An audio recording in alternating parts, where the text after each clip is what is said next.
Guys, magandang umaga sa inyong lahat. Nandito tayo sa kilometro 9 sa Barangay Pakulito sa lungsod ng Naga. Ito yung tinagurian po na Little Baguio dito sa lungsod ng Naga. Makikikumusta tayo kasi malapit na yung Valentine's Day this coming February 14. Kumusta naman yung ating mga kababayang magsasaka or mga nagtatanim po ng bulaklak? Ano ba yung in-demand na bulaklak na talagang binibili ng ating mga kababayan, lalong-lalo doon sa mga lovers natin dyan, di ba? So mamaya, kumustahin natin yung ano ba yung proseso ng pagtatanim and gaano kahirap nitong trabaho and anong mga bulaklak yung talagang binibili ng ating mga kababayan. So tara. Okay, so ayan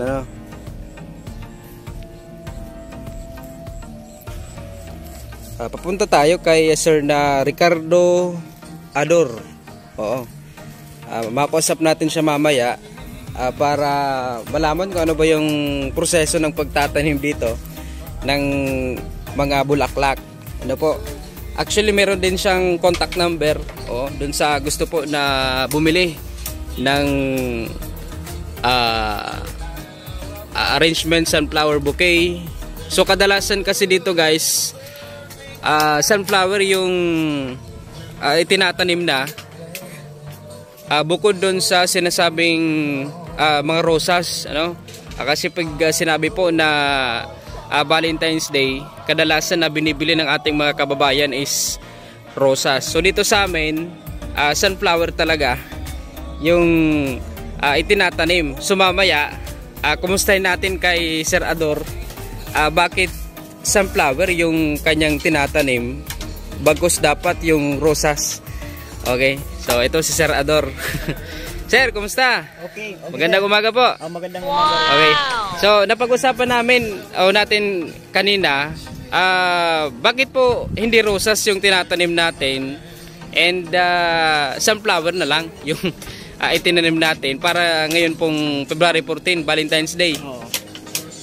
Kasi yung rose dito, hindi kami nagtanim nun kasi hindi nababagay dun sa ng lupa namin.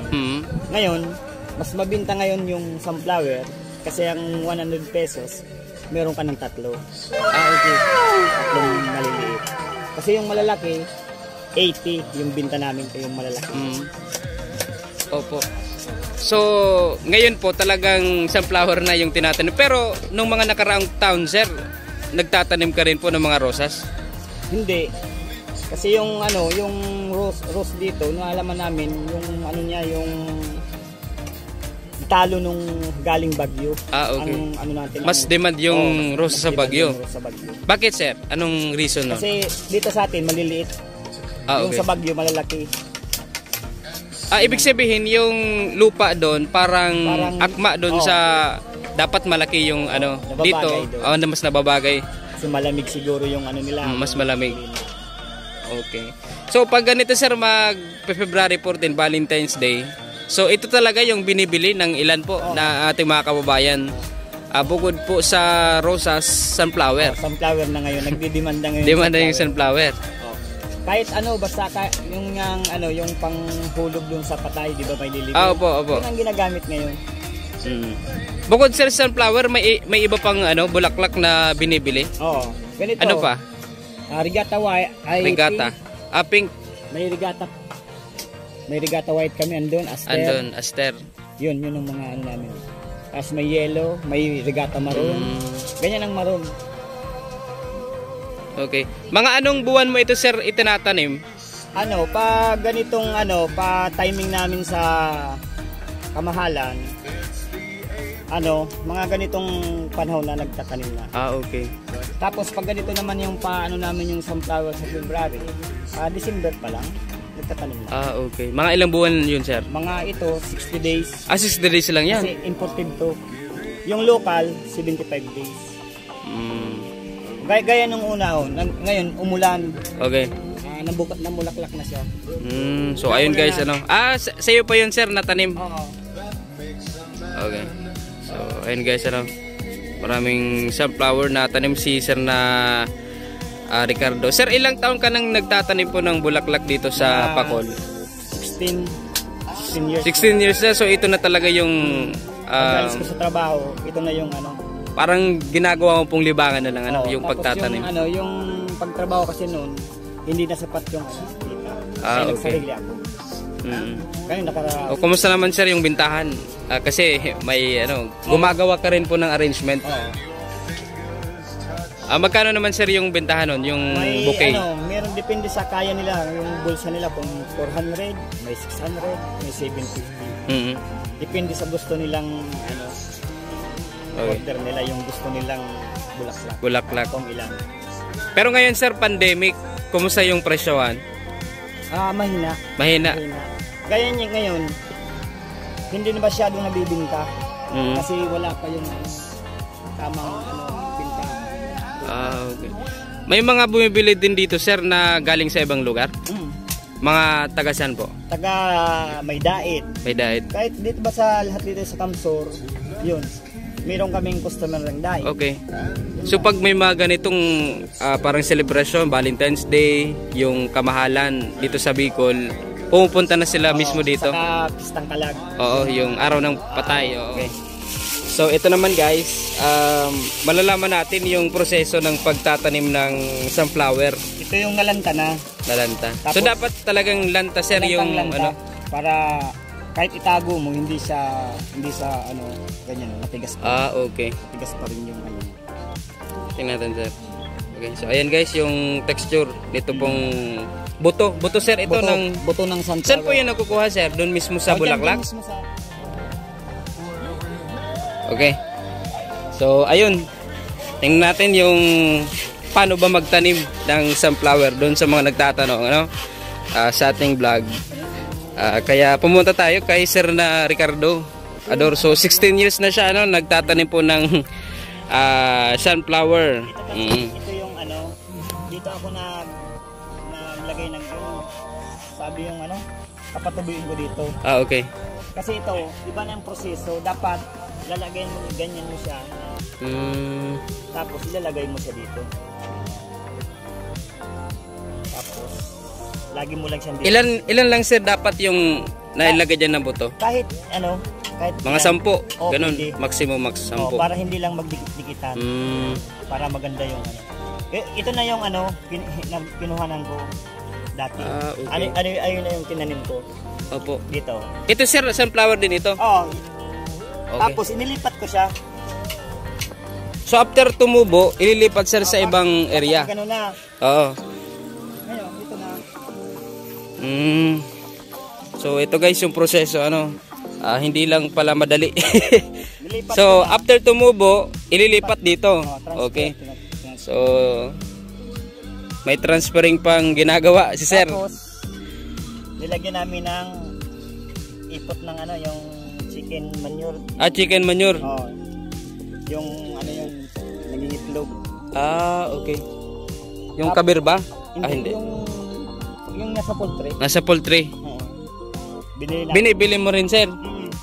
Okay. Tapos pagkalagay niyan may abono na. Ilagyan mo lang abono. So pag walang abono sir, kumusta yung niya? Tubo? Payat yung tubo niya. Tsaka yung bulaklak? Mahina.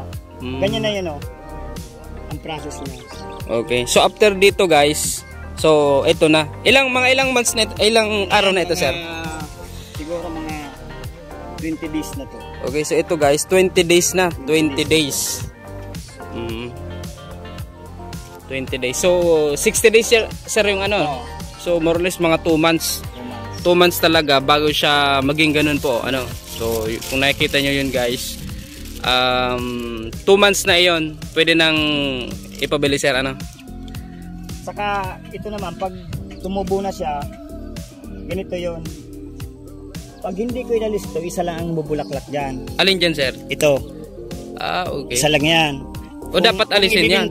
Kung ibibinta ko ng alimbawa ngayon 50 ang bintahan kasi hindi pa 50 yung isa, 50 pesos. Isa, malaki.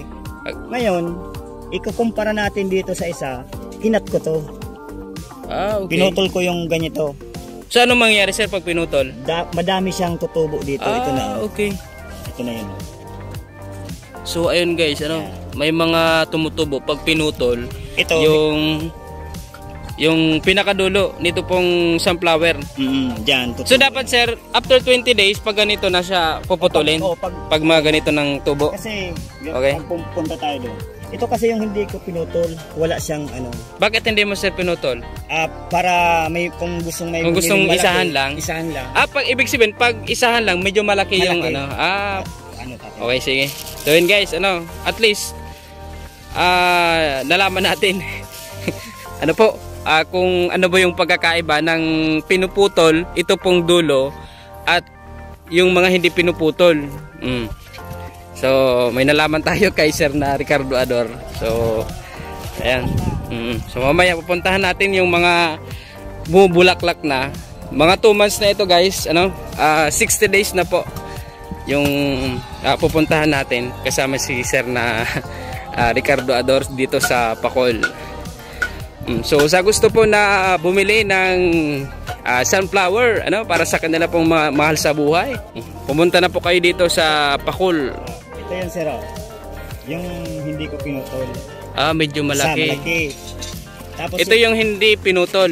Okay, so yan guys, i-compare nyo Saka yan. Saka ito. Tapos dito naman isahan lang yung bulaklak. Ano po? So ganyan, bulaklak pala. Ito yung pinutol ko. So dito naman tayo sa pinutol, kung ano yung itsura. Ganyan ang dami niya. Diba pinutol ko yan dyan. Okay. So, ito na siya. So ito guys, maraming supling. So yan po yung hindi pinutol. Dumadami yung bulaklak. Dami siyang Kaya mas magandang pinuputol. Pero para sa'yo talaga mas maganda yung pinuputol, sir. Pero may nagbibili din kasi gusto nila malaki. Kaya hindi ko ang iba hindi ko. Ito hindi na nabili siya. Medyo matured na siya. Matured na. Pero meron din siyang tumubo uli. Pero maliliit na. Okay. Kaysa doon sa pinutol ko na malalaki. Pero pag ganito sir na malaki na, pwede pa siyang putulin ulit? Alisin, pero ito na yon. Okay. Pero pag pinutol ito sir, pwede pang tumubo, may mga tutubo, ang baga isahan lang siya? Ito na. Okay. Ito nalanta na, ngayon hindi na sila mabibili. Puputulin ko dito, ito bubulak lang. Pero maliit na siya. So talagang... Ang kaiba nun kasi pag medyo hindi bata pa siya, pag pinutol mo siya, malalaki yung stem niya. Ang bulaklak niyan, malaki niya. So, talagang pinag-aralan mo ito, sir? Or nakapagturo lang sa'yo? Hindi, ko talaga. Ko yun, yung... Experiment ba? Experiment. Okay. Kasi ito... So, ibig sabihin, sarili mong discovery? Kasi noon, may nagpatanim sa amin. Walang seeds ang imported. Kasi binibili ito sa Baguio, binibinta sa Japan siguro. Walang seeds dito, hindi bumubuto. Ngayon, nakakuha ako ng buto. Nung mag-pandemic, ang dami kong natira yung unang pandemic. Ngayon, nalanta siya.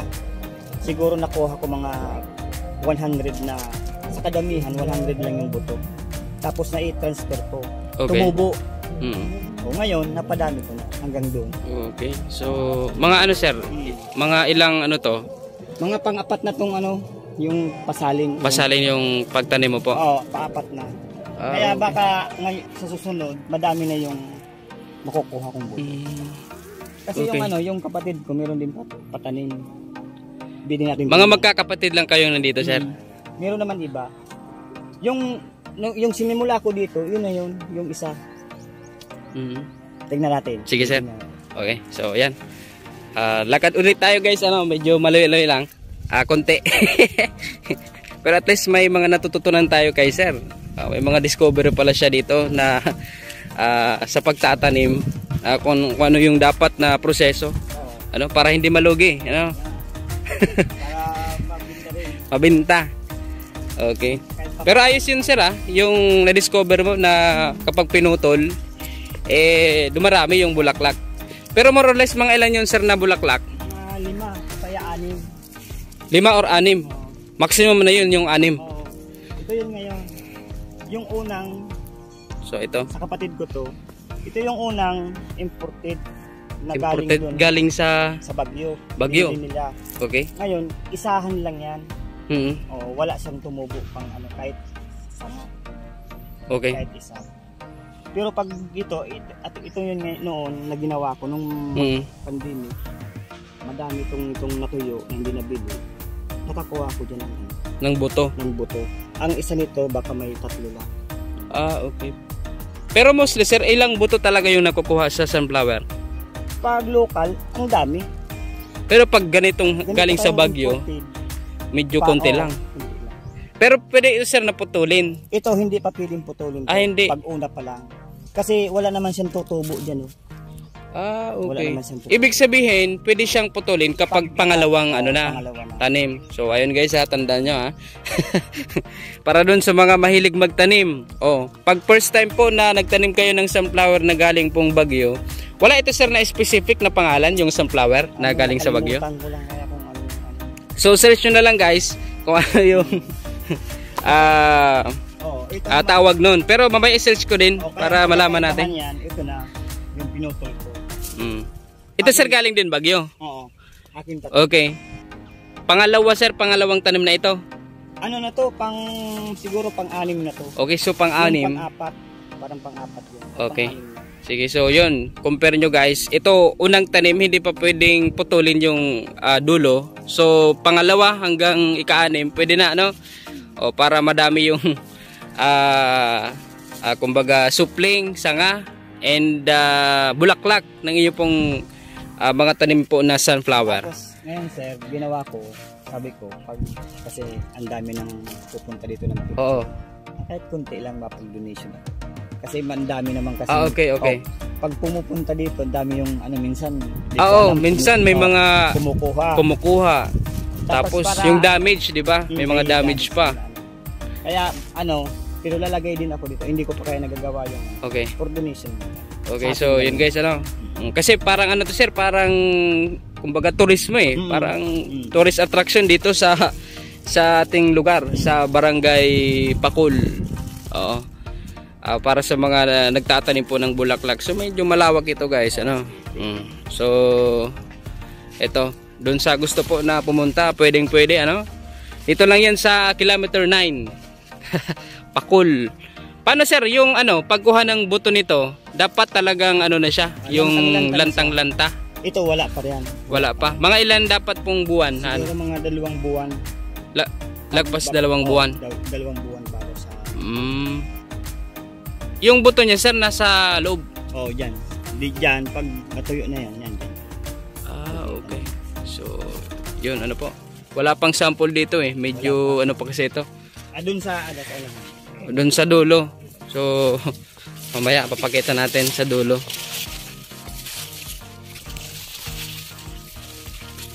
Okay. So, ayun guys.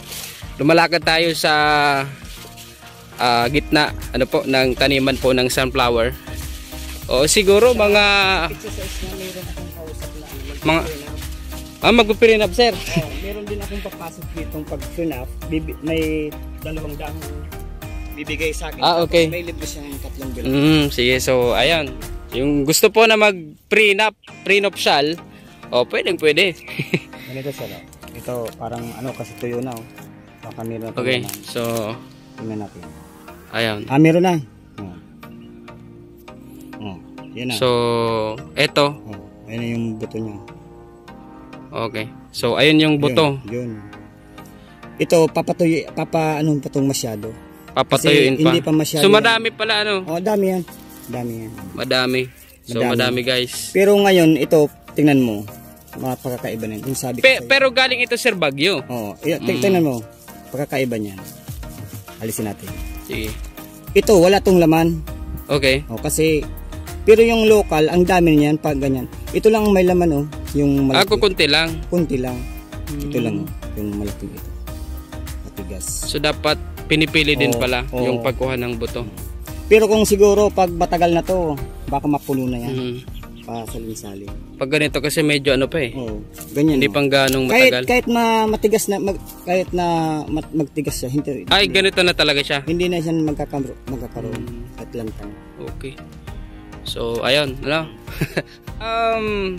Ano po yung hirap nating kumbaga na experience sa pagtatanim po? More than 16 years ka pong nagtanim ng bulaklak. Ano po yung na-experience or na-encounter natin po na parang nagpahirap sa atin? Pero patuloy pa rin tayong nagtatanim po ng bulaklak. Ito yung basta yung pagdating ng pandemic. Basta yun lang ang Okay. kasi yung nalimitahan yung tao na pumunta. Nalimitahan yung para magsiksikan nung una. Ngayon, nung naka-recover na, yung nag-viral na sa isang beses yung February nung nakaraan. Kaya lang ngayon, nag-ano naman, kaya kunti yung pumapasok na tao. Parang naaalangan pa sila. Kaya ito, dapat meron sila ditong daming nagpipicture, wala pa. Okay. Minsan lang na. Nung wala pang pandemic, pag ganitong pag ganitong marami na. Nila ang dami, na-viral na yan. Okay. Ang dami nang pumapasok. Sige. Pero ngayon, wala. Pero sige lang kami. Opo. Kasi ganyan, kahit nalalanta na yan, may nabibinta rin kami. Pero kung nasakto itong madaming pumapasok, kahit paano na. Pero at least wala ngayong ganong bagyong dumating, sir? Opo. Sir, may ka ba? May bibigay ka bang mensahe sa mga nagtatanim pero yung iba medyo parang nawawala na po ng pag-asa dahil nga dito sa pandemic? Ano po yung maibabagay nyong wag lang mensahe? mawala ng pag-asa. Basta yun lang, basta tanim lang yung tanim, kung ano yung kaya mong gawin. Makakaraos din tayo. Okay. Gaya ko, gumagawa din ako ng hindi lang pagtanim, nag-aral din ako pag-bouquet. Okay. Para may extra extra income. Yun lang. Okay.